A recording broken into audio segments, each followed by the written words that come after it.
So, the crypto world, man, it's been on a wild ride, to say the least. But lately, that ride has felt way more like a straight up free fall, and it's triggered this huge crisis of faith for investors everywhere.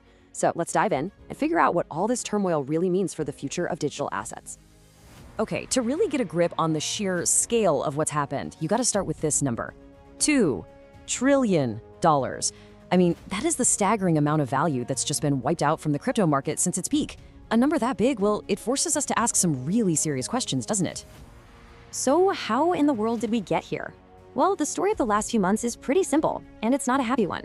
It's the story of a market in a truly historic freefall, one that's shaken the confidence of even the most diehard believers out there. Okay, let's look at the numbers, because this is where it gets really interesting.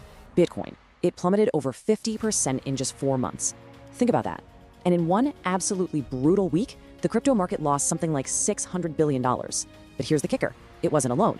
On a single day, the regular stock market, equities, lost about the same amount. And that parallel movement, that's the key. It's crucial, and it leads us right to the heart of the whole problem. And this brings us right to the core conflict, the main event, really. We're talking about this massive widening gap between what Bitcoin was supposed to be and how it's actually behaving out here in the real world, especially when it's under some serious economic pressure. You know, for years, the promise was crystal clear. We were told Bitcoin was a hedge against inflation, it was an alternative to regular money, something that was supposed to move completely independently of the stock market. But the reality we're seeing right now, totally different story. When the market gets scared, when tech stocks take a nosedive, guess what? Bitcoin tumbles right alongside them. This was the big test, you know, and so far it's showing us a very, very different kind of asset than a lot of people were expecting. Which honestly is why this quote just nails the confusion in the market right now. Will the real Bitcoin please stand up? It's perfect. Investors are just left scratching their heads, wondering, what is the true identity of this thing? Is it that revolutionary financial tool it was promised to be? Or is it something else entirely?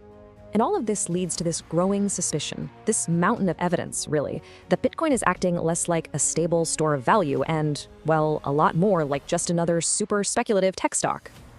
I mean, just look at this timeline. It's absolutely stunning. You have this massive run-up that starts back in October 2024. It rockets up to an all-time high. And then, boom, a crash so severe, it completely erases nearly 2 years of gains. It puts long-term investors right back where they started. The sheer volatility, it's just breathtaking. So, this is it. This is the big question right here. The one every single investor is now being forced to ask themselves. Is Bitcoin an inflation hedge? Is it an alternative to fiat? Or is it just another speculative asset that freaks out whenever the market gets scared? The answer is nobody really knows for sure. And that uncertainty, that's what's fueling this whole crisis of faith. Okay, so the market's behavior is one thing, but the human reaction to it, that's a whole different story.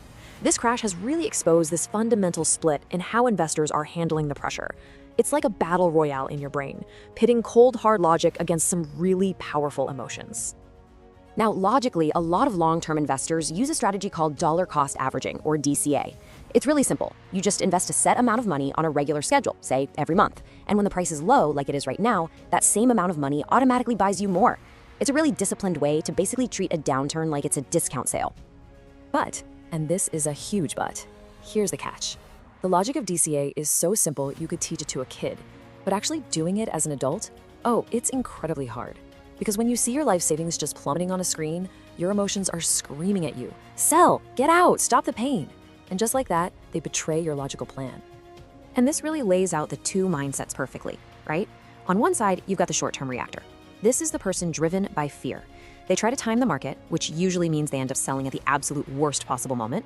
But on the other side, you've got the long-term thinker. They just see this as part of the ride. They stick to their game plan, they weather that emotional storm, and they see the dip for what it is, an opportunity. So if all of this is starting to feel a little confusing, hey, you are not alone. This crash has exposed a pretty humbling truth, which is this. When it comes to predicting the future of crypto, even the so-called experts, yeah, a lot of the time, they're just guessing.